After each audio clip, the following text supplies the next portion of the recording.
Muito bom, nós vamos ler o nosso texto de hoje, que está em Gênesis 45, de 1 a 15, e vamos já iniciar essa reta final da nossa reflexão sobre a vida de José.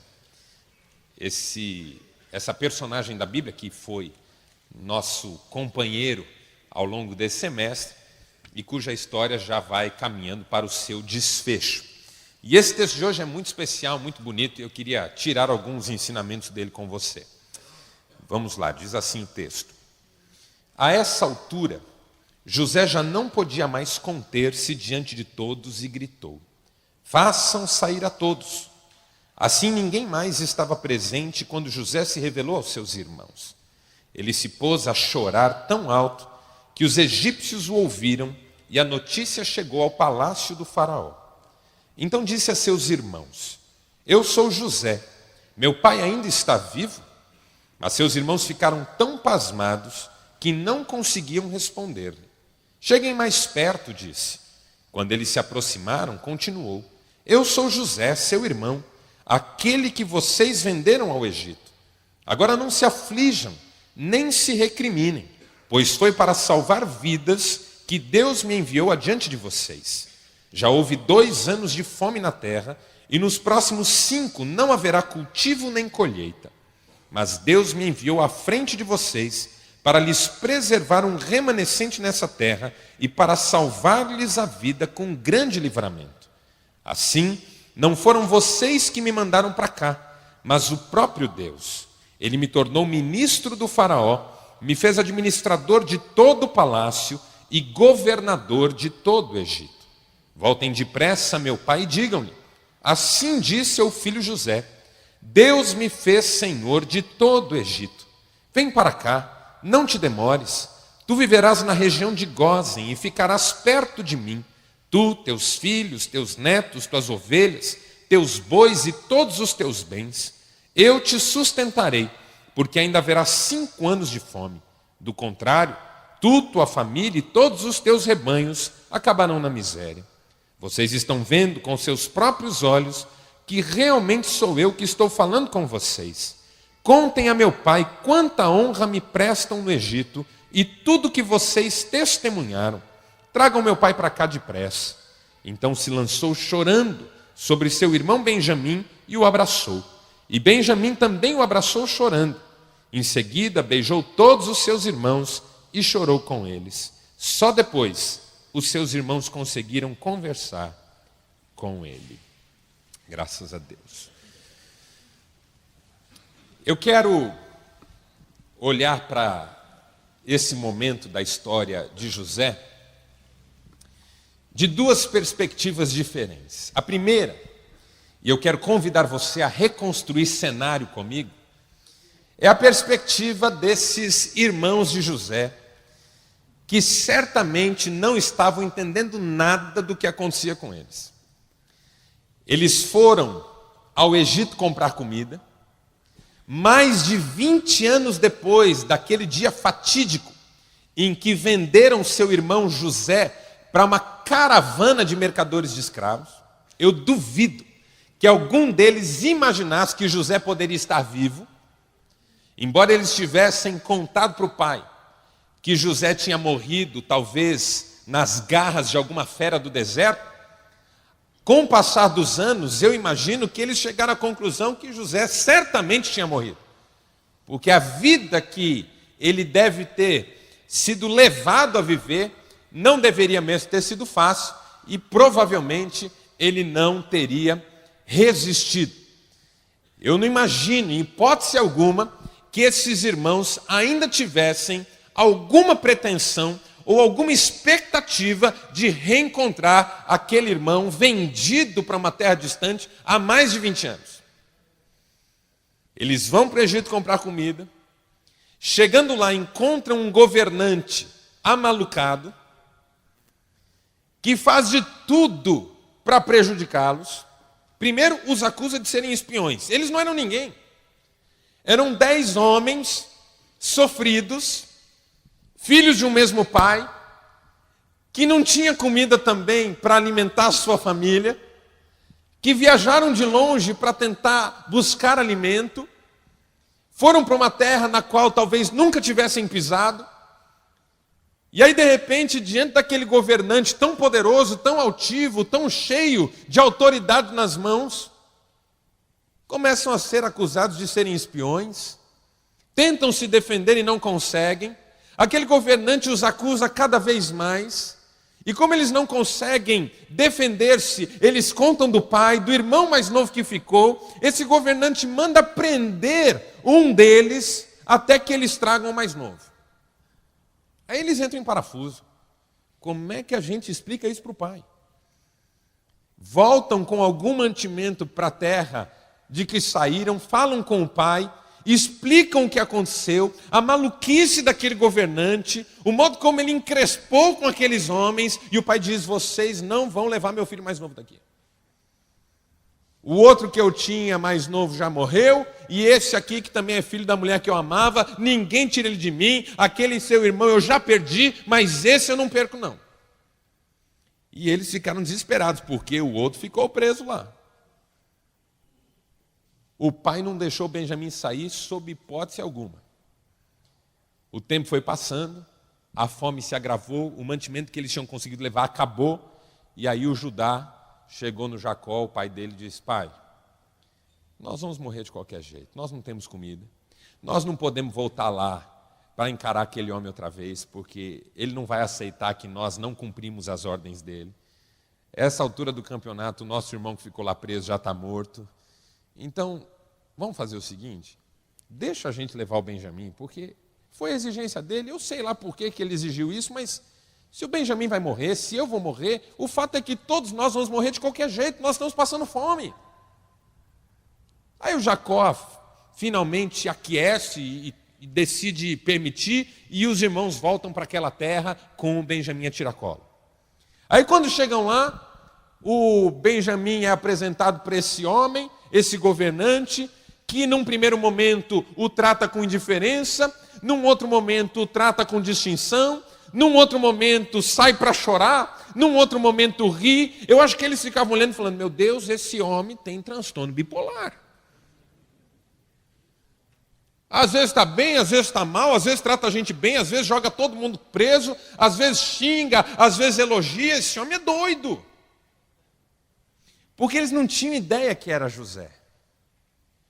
Eles achavam que era um governante egípcio qualquer. José tinha mudado demais desde então.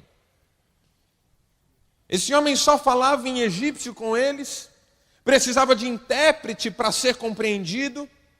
Tente por um instante colocar-se no papel ou na pele desses irmãos que estão em terra estranha, sem entender nada do que está acontecendo. Chega uma hora, José não aguenta mais segurar o segredo, ele começa a gritar: saiam todos, provavelmente em língua egípcia, porque os funcionários e os atendentes e os serviçais que estavam ali eram egípcios, e ele queria que eles saíssem. Saiam todos em língua egípcia. De repente ele vira para aqueles homens e começa a falar em hebraico. Aí eles surtam de vez. E ele diz o seguinte: eu sou José. Rapaz, tente imaginar um troço desse. Eu sou José, o irmão de vocês, que vocês venderam, lembram? E eles quietos. Já aconteceu isso com você? Você tomar um susto tão grande que você não fala? O José falava e os irmãos assim. E ele falava mais e os irmãos assim. E ele perguntava alguma coisa e os irmãos assim. Você já deve ter passado por isso alguma vez. Um susto tão grande que você não consegue reagir. Você está ouvindo o que eu estou falando? A pessoa pergunta e você assim. Responde, fala alguma coisa você. Não consegue, está pasmado. Um filme passando na cabeça, a sensação de que está dormindo, sonhando. Tente se colocar na pele desses homens. Sabe por quê? Porque esses homens nos ensinam uma lição aqui, antes da gente entrar na questão de José propriamente dita. Eu e você não temos ideia do que nos aguarda. Temos. Esses homens não podiam imaginar o momento que eles estavam vivendo. Jamais podiam supor que aquele governante amalucado, cheio de manias, completamente alucinado e que encarnou na vida deles, fosse aquele menino de 17 anos que eles venderam. Jamais eles poderiam imaginar alguma coisa dessa. Eu e você não podemos imaginar o que a vida nos reserva. Não podemos imaginar onde uma pessoa que passou por nós estará lá na frente quando a reencontrarmos. Eu e você nem sonhamos com a possibilidade de encontrar alguém que de repente nós prejudicamos no passado e que estará numa posição totalmente distinta daquela em que a encontramos lá atrás. Atribui-se na internet um texto a Bill Gates, eu duvido que seja dele, mas atribui-se a ele, um conjunto de dicas profissionais e de empreendimento para jovens de escola. E num determinado ponto das dicas que seriam do Bill Gates, ele diz assim: trate bem os nerds da sua sala, porque provavelmente um dia você trabalhará para um deles. O Bill Gates era um nerd na turma dele. A Gisele Bündchen era chamada de girafa. Pense comigo por um minuto. O rapaz que desdenhou dela porque ela era muito magrinha. Veja, a vida dá muitas voltas. A vida muda muito, passa muita água debaixo dessa ponte. A gente não tem ideia. Nem nos seus sonhos mais estranhos esses homens se viram diante de José, transfigurado em governante de todo o Egito. Aquele menino franzino, cagueta, mimado, preferido do pai, que eles venderam para uma caravana de midianitas, é o todo-poderoso da maior nação do tempo deles. Eles não podiam imaginar. Então, primeira lição que a gente aprende: tratemos bem todo mundo, se não pelos princípios que deveríamos carregar no coração, pela total incerteza de como será o nosso reencontro. Total incerteza. Fecha essa primeira questão. Aí vamos olhar para o José.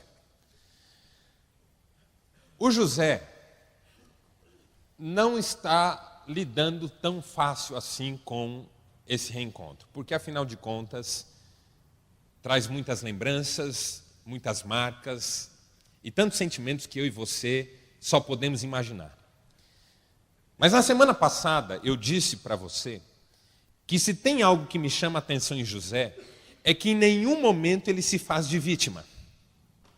Pelo contrário, ele consegue, de um modo absolutamente nobre e digno, enxergar os irmãos como vítimas nesse processo todo.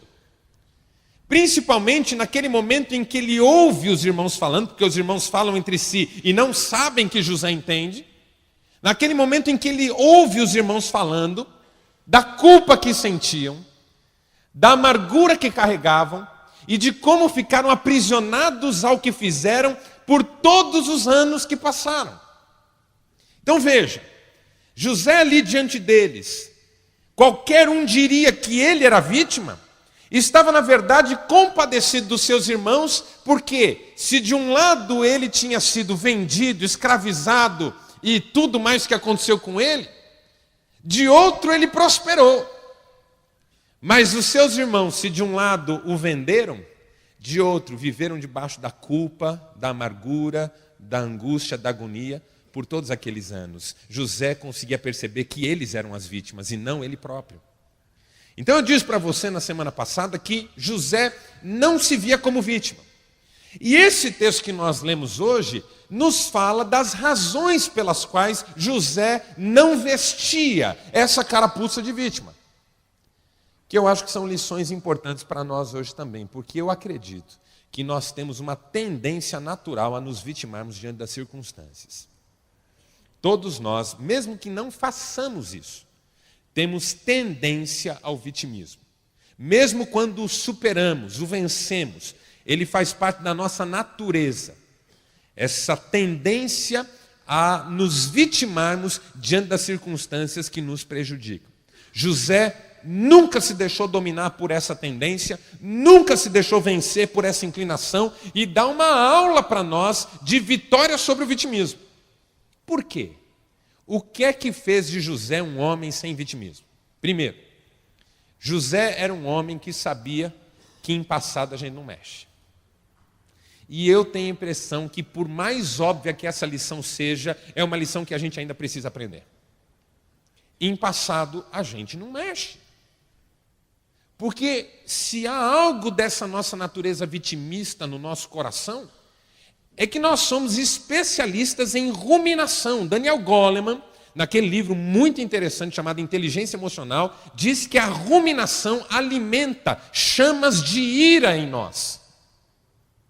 Quanto mais a gente mastiga o que aconteceu, o que a gente ouviu, o que nos falaram, o que nos fizeram, o que foi protagonizado por aquele que a gente não esperava, quanto mais a gente mastiga, mais sentimentos ruins crescem e menos a situação se resolve. Porque, conquanto mastiguemos tudo, não mudamos nada. Você pode ruminar a última conversa com a sua mulher, que foi tão dolorosa e tão dura, pelas próximas semanas, pelos próximos meses, e nada dessa ruminação vai mudar o que foi essa conversa.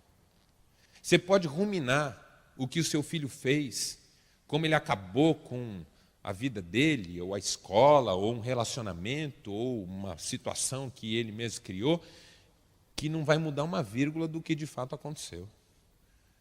A gente pode reconstruir mentalmente toda uma história de decepção, de frustração, identificando culpados, procurando quem acusar, e nada disso, por mais elaborado que seja, mudará uma vírgula do que a gente viveu.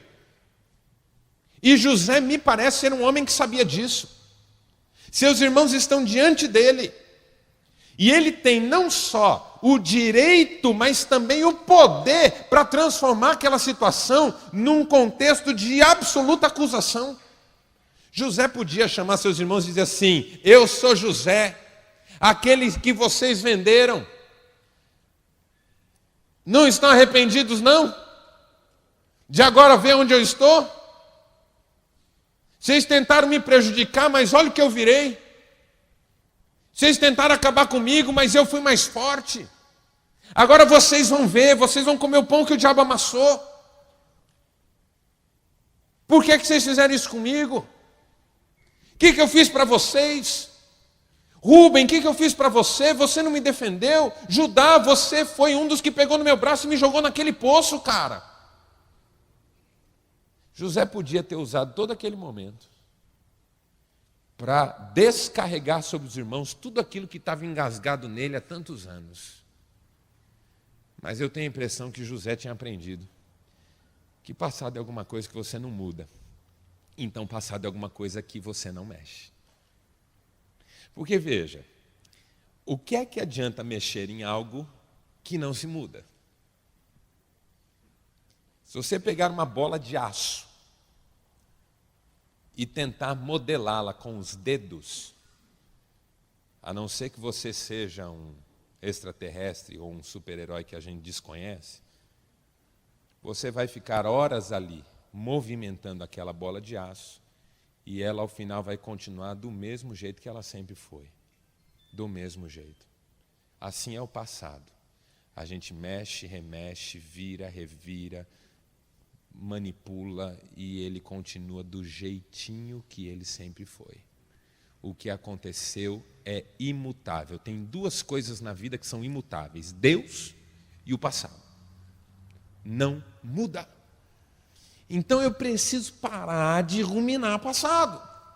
Eu preciso parar de mastigar o que aconteceu.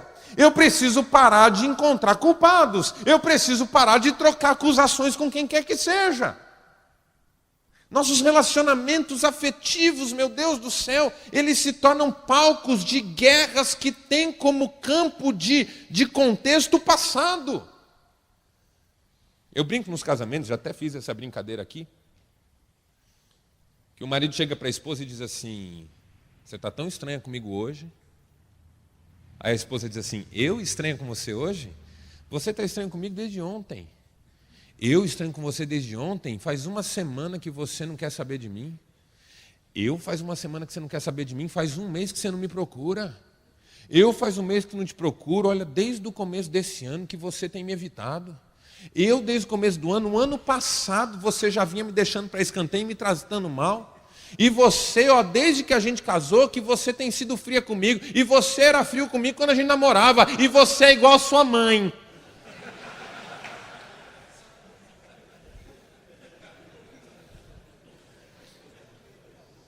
E aí ela fala assim: esse sangue espanhol maldito esse que você tem. Porque eu tenho a impressão que quem chega mais longe ganha. Quem volta mais atrás é o campeão. E isso só serve para machucar mais. Não resolve. A gente precisa parar de encontrar culpados, de fazer acusações, de remexer aquilo que não tem mudança, de usar momentos que a gente teria favoráveis para construir o novo, para ficar tratando o velho que não volta e que não muda. José, me parece, era um homem maduro nesse aspecto. Não usou o reencontro para mastigar, para ruminar, para remexer, para acusar, para lançar em rosto, para questionar, para lavar roupa suja.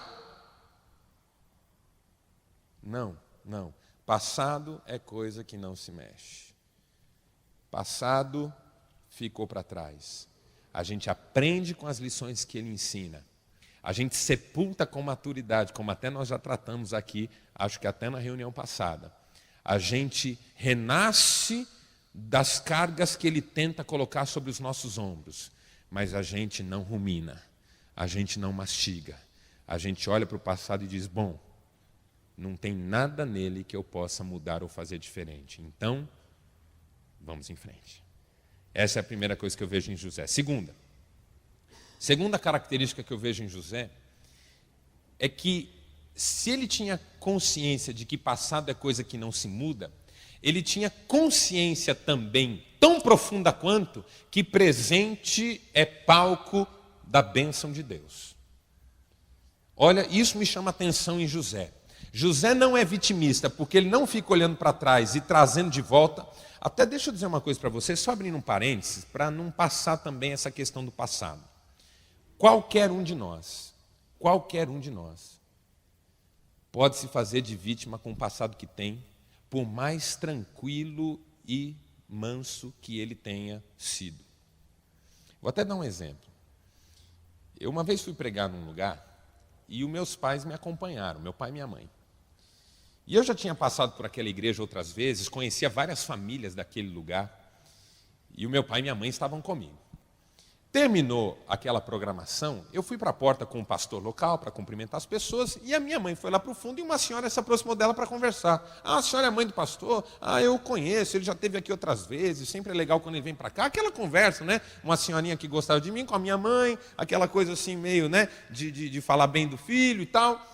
E aí, não sei por que cargas d'água, aquela mulher começou a dizer assim: não, porque, sabe, hoje até eu tive que vir correndo, nem consegui me arrumar direito, porque a minha casa está sem chuveiro e a gente não tem ainda o encanamento pronto e não sei o quê. E comentou alguma coisa lá com a minha mãe, que a minha mãe ficou sensibilizadíssima.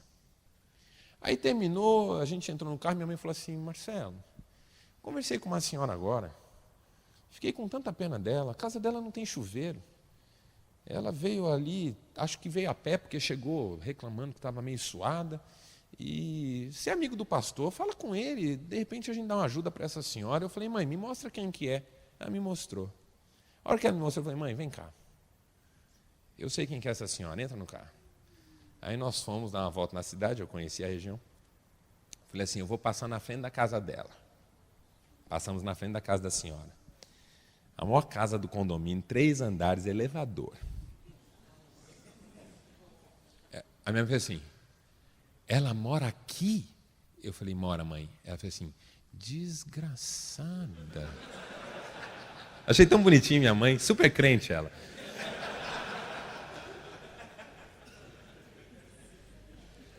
Eu me lembrei disso pelo seguinte, aquela mulher fez um papel de vítima tão grande, milionária do jeito que era.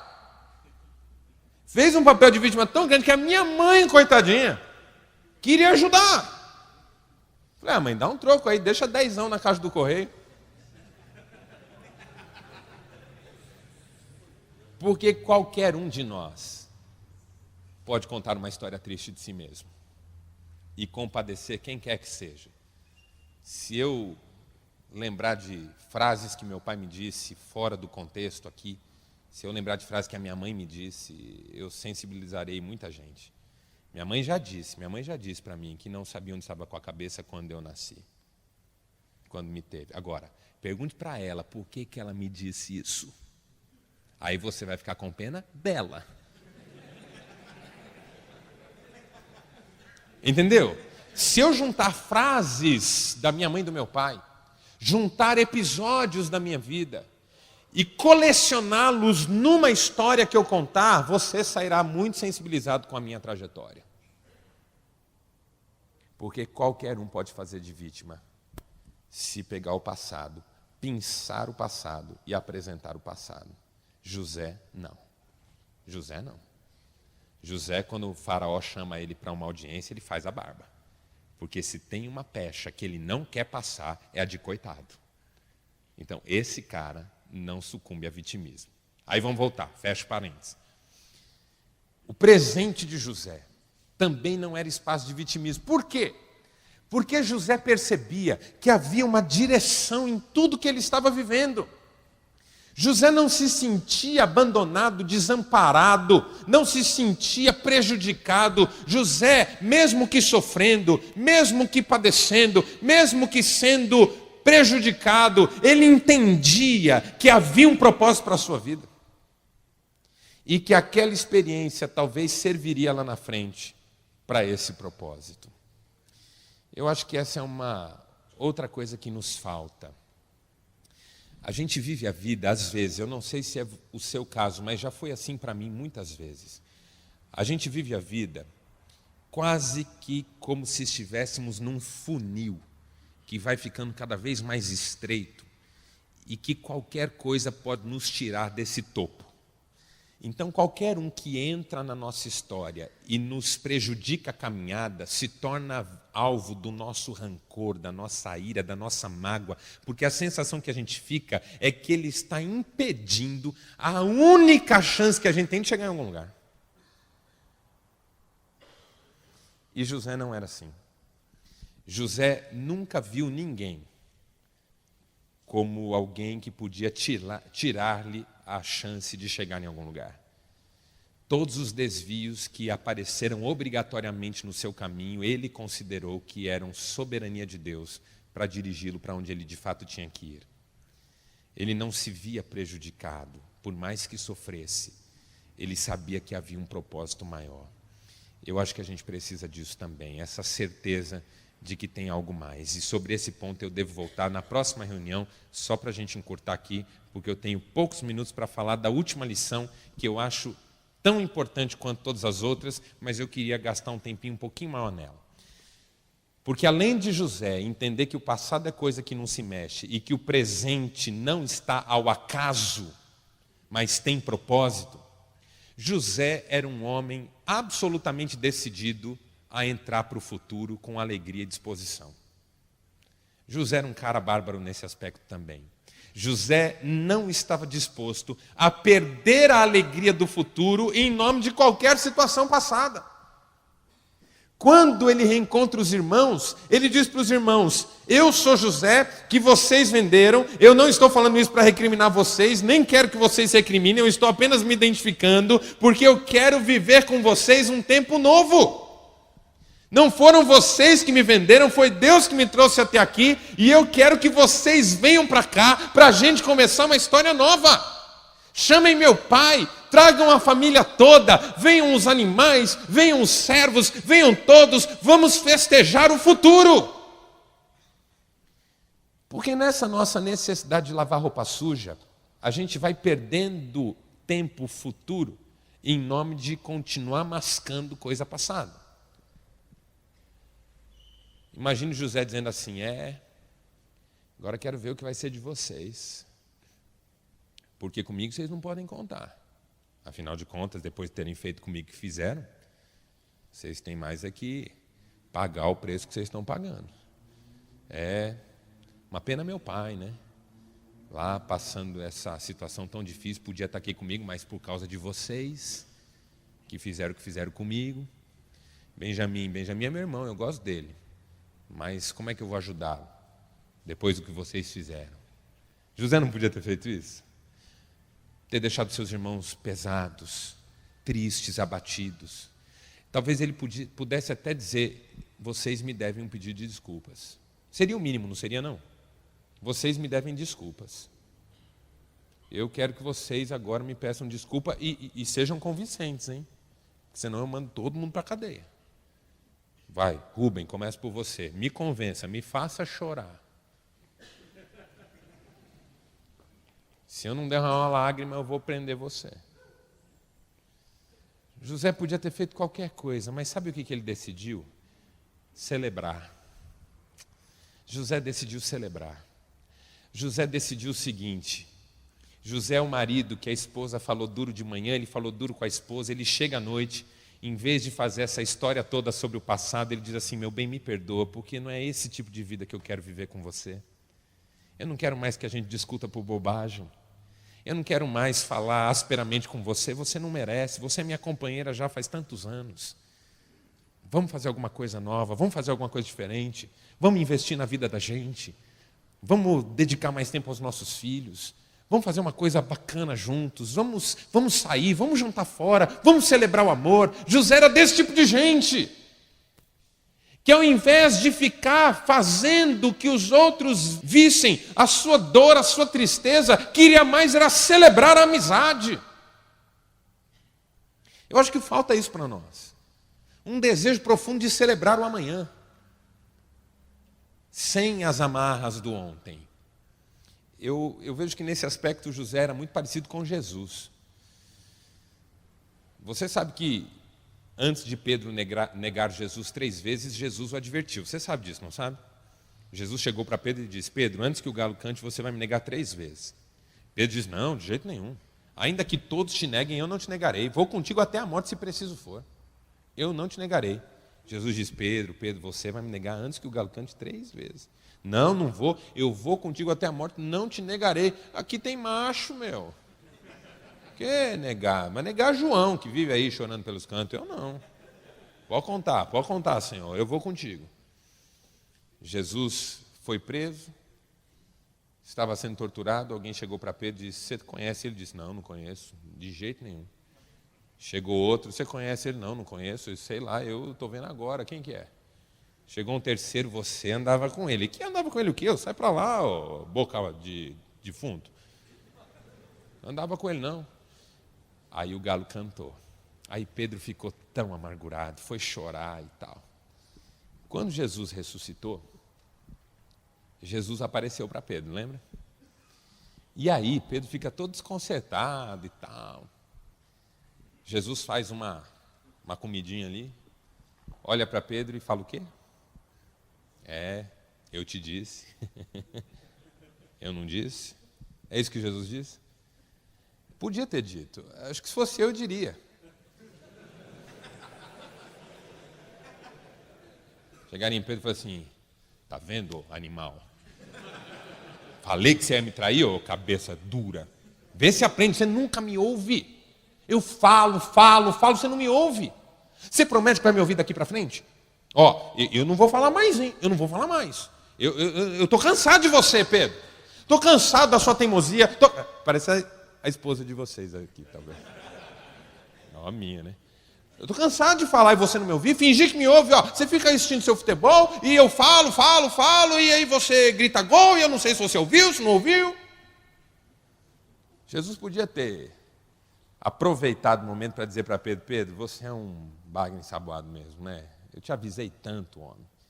Jesus olhou para ele e disse assim: Pedro, você me ama? Presente, entendeu? Eu não quero saber o que aconteceu, eu quero saber o que é que você tem no coração agora. Você me ama? Pedro disse: eu amo. Presente.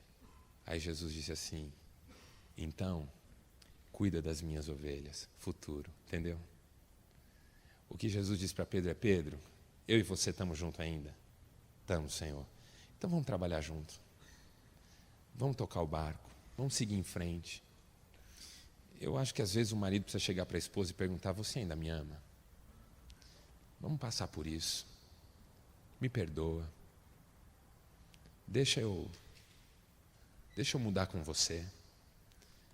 Às vezes o pai precisa chegar para o filho e falar: filho, estamos juntos. Posso te ajudar? Posso tentar mudar com você? Vamos ser legal daqui para frente? Vamos fazer amizade? Vamos tomar mais sorvete junto? Vamos caminhar mais junto? Deixa eu levar você para um passeio. Eu sei que o relacionamento da gente não tem sido bom até agora, mas não é isso que eu quero tocar, não. Eu quero que daqui para frente a gente seja diferente. Talvez chegar naquele colega de trabalho e dizer: cara, eu nem sei por que a gente rivaliza tanto. A gente está aqui há tanto tempo se engalfinhando que eu não sei nem mais o motivo. Mas vamos tentar pegar mais leve um com o outro.